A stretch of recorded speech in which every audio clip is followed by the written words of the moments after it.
Pixel Sift.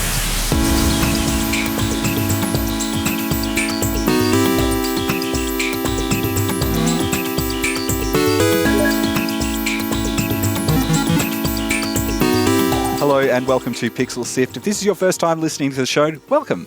On Pixel Sift, we speak to the creative minds of video games, interactive media, and we find out their stories. What does it actually take to make those experiences that you love? So this is episode 172, and joining us this week is Jono Pech, who's working with the team at Rainbite. He's a writer. He's based in Australia. They're based in New Zealand, and they're making a very unique twin-stick shooter called Trigger Witch.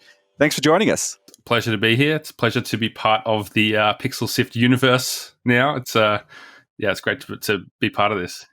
It's the 8-bit and Pixel Sift kind of crossing over nicely, isn't it? We can't wait to find out more about your game. It's very unique. That's what I would definitely say. And let's jump in. Hey there, if you're enjoying the show and you want to hear more, subscribe to Pixel Sift on Apple Podcasts, Pocket Casts, Spotify, or listen on pixelsift.com.au. See you there. All right, so if you're into SNES-styled retro games with a bit of that modern flavour, a bit of that co-op action that you love to sit with your friends on the couch, I reckon you might like to give Trigger Witch a shot. Jono, you're a writer. Can you tell us about the world of Trigger Witch? Sure. Well, I'm glad you said SNES off the bat, I should say. I was, planning to use that word today, and I wasn't sure how it would go down because some people are a bit resistant to that. But yeah, it is a SNES visually inspired game from Rainbite in New Zealand. And as far as the world that this is, it's a 2D open world twin stick shooter, and it's basically a fantasy, your typical kind of fantasy world, but with a bit of a twist, because magic has been replaced by firearms, and the reasons why become clearer as the game develops. The mystery behind this portal that spits out the weapons is unveiled, but that's all part of the fun of playing through Trigger Witch and finding out exactly what's going on. I mean, tonally, it's very interesting because you've got this sort of standard fantasy world, but everyone's got machine guns and, Uzis and a bunch of other things like that. How did that idea kind of come about? How did the mesh kind of come into place? That was prior to my involvement with the game. As much as I wrote the entire thing, basically, the concept was very much an idea that came from the Rainbite guys in a brainstorm sesh. Particularly Tom Butler, I think, the one of the designers on the game, came up with this concept of a world where guns have replaced magic to the largest extent, and I came in there to flesh it out and create some characters and kind of make it work. So I really think you'd have to ask Tom exactly what he was thinking, but if I had to guess, I think it was more like, what can we do that hasn't been done, and bringing guns into this kind of Zelda-ish setting, which their first game, Reverie, was, I think, very inspired by A Link to the Past as far as like the gameplay, not so much the setting, because it was a game that was based in New Zealand. So I think it's kind of going back to that world, but introducing a twin stick element to it, which you can't really have a twin stick slashing game. It's not quite as fun as a twin stick shooter. So what else can you do but throw in some weapons? It's really interesting to me because obviously, if you're talking about a shooting game, you could actually totally do it with magic, right? Like that's probably the realistic way, or, the more traditional way that people would do it, and sort of meshing those two ideas together for me was like, it was surprising that it worked as well as in the part that I've played through. Can you tell me about some of the things that you really wanted to avoid in telling this story, things that you thought we really don't want our direction to go in this way when you're sort of building out this world? So I actually wanted to make the protagonist of this story a bit more questionable in their like character, and a bit more of an anti-hero. And the Rainbite people were very focused on, no, she has to be good person. It has to be likable. But there are, dialogue options in the game, so you can kind of choose the exact path that you want to go as far as the way that you respond to other characters in your environment. But some of the more snidey remarks were kind of toned down a little bit from some of my original vision for Colette, but that's fine. I'm happy with where we landed in the end, because whichever way you go, there's a more gentle Colette, and there's a bit more of a one with a bit of an edge, but she's a kind human either way you go. Can you tell me a little bit about story inspiration for you? What are some of the touchstones that you really wanted to include in the writing of this game? I mean, there's a lot of references that people will pick up to classic fantasy stories, whether it's your Lord of the Rings or it's, Zelda and Harry Potter and that kind of thing. Anything with witches, there's like Sabrina the Teenage Witch references and like all these kind of fun little things to just kind of throw in there for, people that might be fans of those things. But as far as like me coming into it as a writer and trying to make the story interesting, I was very inspired by games that I love. So Final Fantasy VII and the way that handles the side characters was an influence on some of the quests, like the side storylines in this game. I think with some of the dungeons in particular, the Secret of Monkey Island and like the humor that those LucasArts games inject into their narratives is something that I've always loved. So I attempted to bring some of that lightheartedness to the game, and even like had some direct references to Monkey Island that didn't make the cut because they were either too obscure or they just didn't make sense in the context. So you have to kind of, as a writer, let those references go and realize that it might not always be for the best to throw that stuff in there. So that's my version of killing your darlings is taking out pop culture references that might be not the best fit. Can't go into the forest of three-headed monkeys anymore. Tell me a little bit about the team and how it's worked, how you came on board. Because you mentioned that they had sort of had this idea initially, and then you've come as part to sort of flesh it out and build out the world. Sure. Yeah. My story of how I even got to know Rainbite was through their first game, Reverie. So being a game set in New Zealand, there was, a bit of intrigue about that. And I liked the look that it had, that kind of Pokemon Earthboundy kind of graphical style. So I think I asked for a review code for that game and ended up having them on my podcast, putting in work to talk about putting that together as a 3-person studio. So they all met at uni in Wellington, I believe. No, Auckland. Sorry, apologies. I think it was Auckland, and they formed this studio, Rainbite, put out that first game, Reverie, and after doing the podcast with them, Jared Trail in particular, who is the lead programmer, I hit it off with, and we ended up playing a bunch of games like the Division 2 and just that kind of multiplayer online stuff we'd play together. And he's a bit of a trophy hunter like I am with PlayStation. So yeah, kind of bonded over that. And, in one of the party chats one day, a couple of years ago, I said, hey, whatever your next game is, if you need some help like editing the script or anything like that, let me know. And eventually he hit me back one day and said, hey, do you just want to write our next game like from scratch? And I was like, well, of course I do, because that's something that I like, as a career writer, whether it's in journalism or PR or I've written a couple of novels, it's always been like games is the thing that's never really wavered, and writing a game is an opportunity that I never thought I would have, really. So I just jumped on it and said, definitely get me in there. And we had a meeting kind of talking about what this game was going to be about, the big major plot points. And from there, I just took, the quests and like the brief, most bare bone outline of you're going to go here and then you're going to go there and then this happens. And I just turned that into a script, so to speak, just with dialogue and creating some extra characters to flesh it out and trying to find like reasons for things to happen. I really enjoyed making the gameplay make sense in the narrative sense. Often, you play these games and there's things that we take for granted in video games, whether it's quick travel systems or respawning when you die. They're just these gamey things that happen in games because they just do. So I wanted to make everything kind of make sense as far as why is this in this world and how is this possible? Like, why does the ammo just replenish all the time and stuff like that? So finding a way to bring logic and sense and reason to this fantasy world was really fun. What is one part of it in the story or the world building that you're really proud of? The tone of the game is something I really enjoy because it is lighthearted and fun, but there's also a real heart to some of it.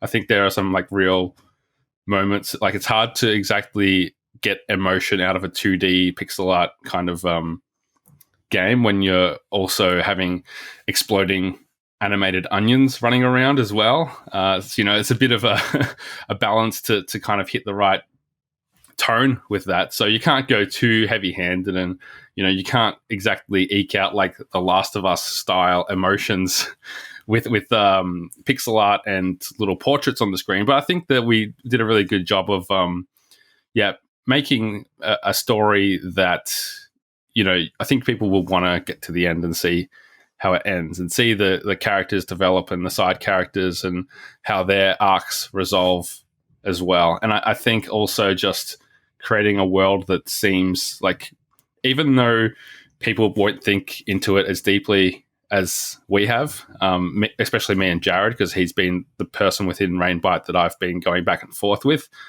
everything like makes sense to us as far as like, why are these group of people in this world, and why are there no men in the village, and like things like that.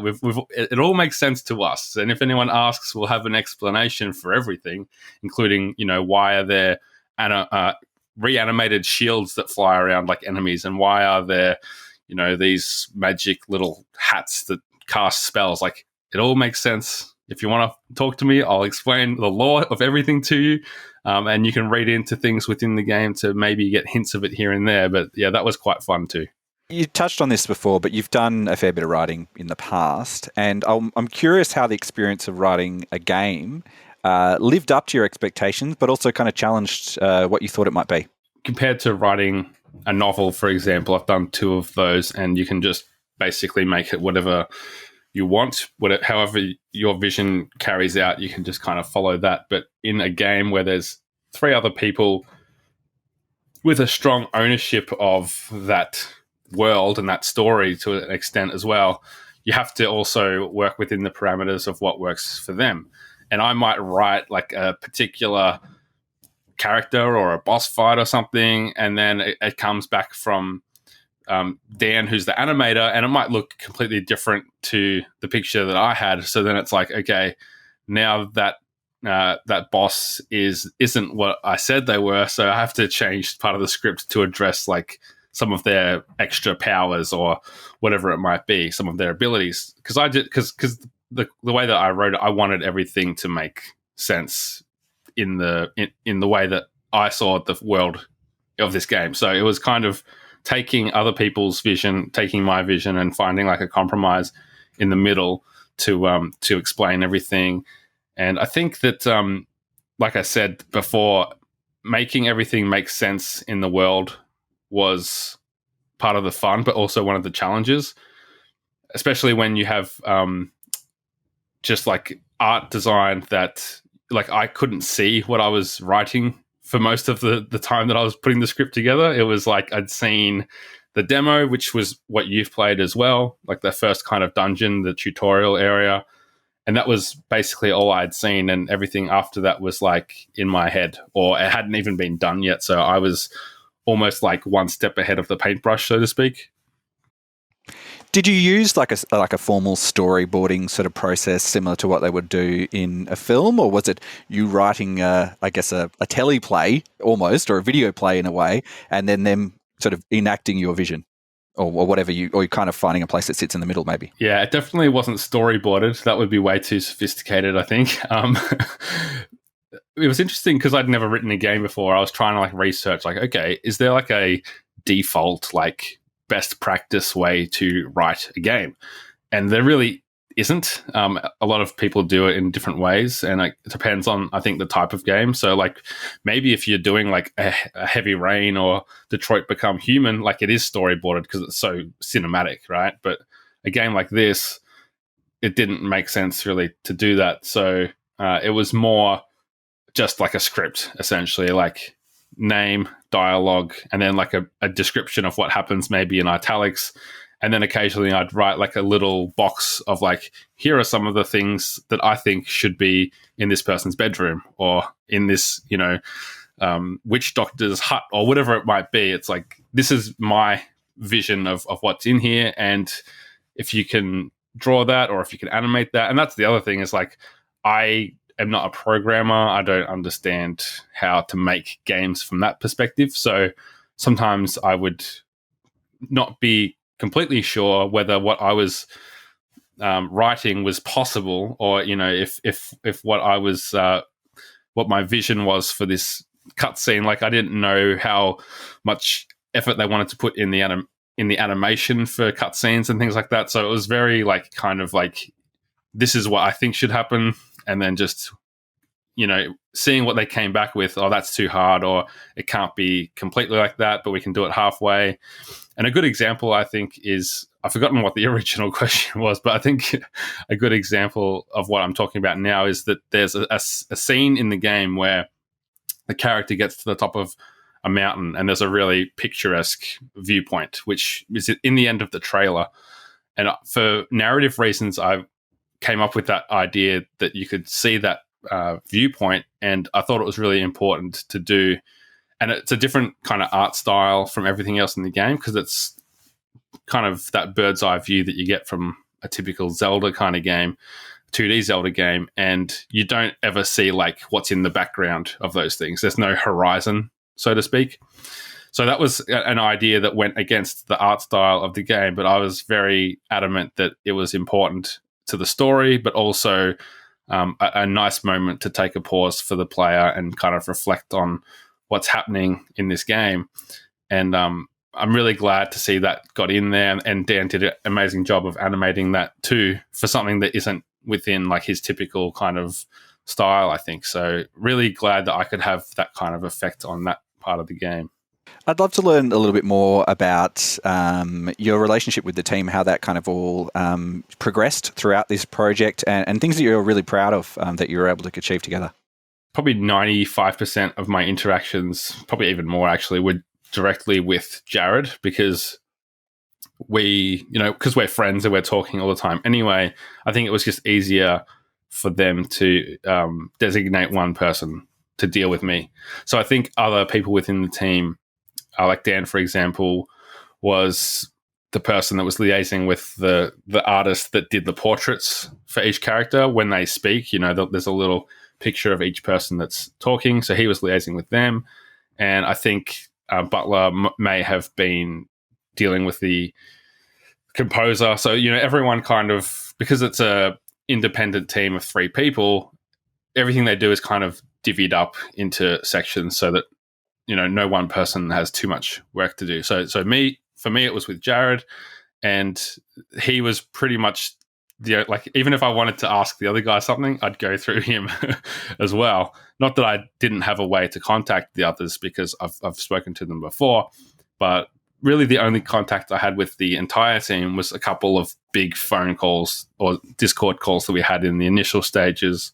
One was to plan out the whole game and introduce me to what it was going to be, and the other was us sitting down with a mentor that they had to get some advice from him about the way that the game was going to be built and some of the bigger story beats and just the basic game design philosophy that they had. So I guess, it was we did work together in a sense where I would ask for things and they would ask for things, and we'd all identify problems or opportunities in each other's work, but it was almost completely liaising through Jared that seemed to happen.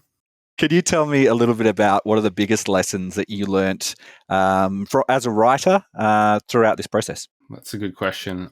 This is my first interview as a game developer, I should say. So it's a thrill to sit here and get asked these questions, but it also means that I haven't thought about a lot of this stuff yet. But a big lesson that I learnt, I guess what I said before about kind of having to compromise what your vision is for the bigger picture is something that I think writers should know as they go into working with other people, whether it is film, TV, or video games. If it's not just you writing a book or a short story, then there's other people involved, and that means that they've got skin in the game as much, if not more, than you do, as is the case with Trigger Witch. So I think as much as there's certain things that I would have liked, or I would have liked this character to be, designed in this way, or it would have been cool if the animation for that was different, or if, whatever, like, that's not up to me. I'm just the hired gun, so to speak. The guy in the army with the sniper rifle just gets told to pull the trigger and he doesn't get to decide, what kind of gun he uses, or, I don't even know if this is a good example, but it's Trigger Witch, so we're just talking about guns. But yeah, so I think that's probably what it is. Like, not to say that I don't love the story in this game, but when going from writing a novel where it's my story to a game where I didn't create this world, I didn't create the main character, I just kind of colored in the outlines of what was already there. So it's not like, I can't give someone two heads if they've been, drawn with one head. That's a weird example, but you know what I'm saying. It's not my game. And that's why I'll be quick to point out to people that I'm not actually part of Rainbite. I'm just a contractor, and I'm happy to be seen that way, because those guys, as much as I've put heaps of time into this game, this has been their life for like 2 or 3 years full time. Do you, as a writer, enjoy writing to those constraints, or are you much more comfortable writing with a blank slate that everything can be whatever you like it to be? I don't know if I have a preference, because there's great things about both of them. I think the great thing about writing your own story is, as I said, it's yours to go in any direction you want. But at the same time, when you do that, you're writing for yourself in a sense, and it can be hard to tell if something's good because you're naturally biased towards your own ideas. So writing within the, coloring between the lines, as I said before, like, there's actually something liberating about that. It's like in school when you're given like an assignment, it's like, write a creative story, and you sit there like, what am I supposed to do? And then if they say, write about what you did on the weekend, or like write a fantasy story, or write, a story about getting lost, and it's like, okay, that gives me an idea, and you go from there. The same way that like a game jam happens and there's a theme and everyone kind of puts their creative minds to the task. I think that not having to actually come up with the world or the twist, or, those major things in this game was a nice, refreshing change after coming off the 2 novels that I'd done prior to this, definitely. And, such a fun, creative and zany world. As soon as they told me what the game was going to be about, I had like 1,000 ideas already. We're getting really close to the release of this game. One thing we do like to ask people is, if you had your time again, if you'd start this project from very beginning, knowing what you know now, what would you have liked to have known, and what sort of knowledge would you pass on to people who might be stepping into similar shoes that you have? The first thing that comes to my mind is just patience, because, and that's been a really big thing to learn, because 99% of my involvement with the game finished probably in February. And since then, it's just been like patiently waiting until everything's finished and all the bugs are ironed out and all the, translations have come back, and, all the certification, that process is still underway, but, that's what we're waiting for now. So it's just really cool to be so close, as you said. And I think because writing is something that you can just do so quickly, but it's not as quick to, animate a boss fight or to fix a list of 50,000 bugs that came out of the last, play test or whatever it is. So patience is a virtue in game development. And I'm sure that won't come as a shock to anyone. And it's not a complete shock to me, but that's probably the thing that I would go back knowing, and just like, just having that, the game will come out, don't worry. We've painted a picture of a world that meshes together as sort of fantasy, but also kind of a bit of a sort of zany machine gun world as well that's there. Who is this game for? This game is honestly for everyone, because as much as there's like gore and violence, there is like a pinata mode that turns all the blood into like little, wrapped lollies that fall out of a pinata. And there's no swearing in the game. I was very clear to make it like suitable for children to the largest extent. It's just monsters that you're killing for the most part. So it's, I think it would be a great game to play. Like you said, it's co-op. You can play it with your kids or with your friends or your partner. And because it's twin stick shooter, there's just going to be chaos on the screen. And I think that there's a lot of room for fun, whether you've got like a lot of experience with this type of game or not. Having two people on there, you can do the heavy lifting if someone else isn't so great. And I think the balance of gameplay is quite good. All the guns have so much variety that, you can get through the game and pick your favorite weapon and lean on that and go from there. I think that there's just so much in there for everyone to get a kick out of. So if you enjoy, especially like the retro, SNES style games like we do, you're going to love some of the artwork in this game. You're going to love the boss fights, the music. Oh man, the music, I can rave about it. It's just, it's so good. I don't know if you felt the same when you were playing the demo, but I love sitting there with my headphones on and just listening to it, especially having dynamic music that amps up every time there's a altercation or, a bit of combat. It just kicks into the heavy version of each song. So yeah, I just think that I think everyone's going to get a kick out of this. And because it's releasing over every platform, PlayStation, Xbox, Switch, nothing for PC yet, but who knows, stay tuned. I just think that it has a good opportunity to reach a pretty wide base if it has a bit of luck and takes off. Well, it's going to be out very soon as the time you listen to this. Maybe even if you're listening to this after the fact, it could be out now as you tune in. But if you want to find out more about it, you can head to rainbite.net/Triggerwitch or just do a search for Triggerwitch in your favourite search engine. Jono, thank you so much. It's been a real pleasure chatting to you. Can't wait to get behind, the big hat, the robe, and the powerful automatic weaponry in Triggerwitch. Absolutely. Thanks for having me, and thanks for checking the game out and being so enthusiastic. It's great to know that there are supporters like you out there, especially for the Australian and Kiwi part of the world. We love chatting to people, and we love hearing about all the variety of different experiences as well, from all levels as well. So I thank you for taking the time to chat to us. Pixel Sift is produced by Fiona Bartholomaeus, Sarah Ireland, Daniel Ang, Adam Christou. Mitchell Lowe is our senior producer, and my name's Gianni Giovanni, and I'm the executive producer. As always, we'll be putting links to everything we talked about in the show notes of episode. You can find that in your podcast player or by heading to pixelsift.com.au.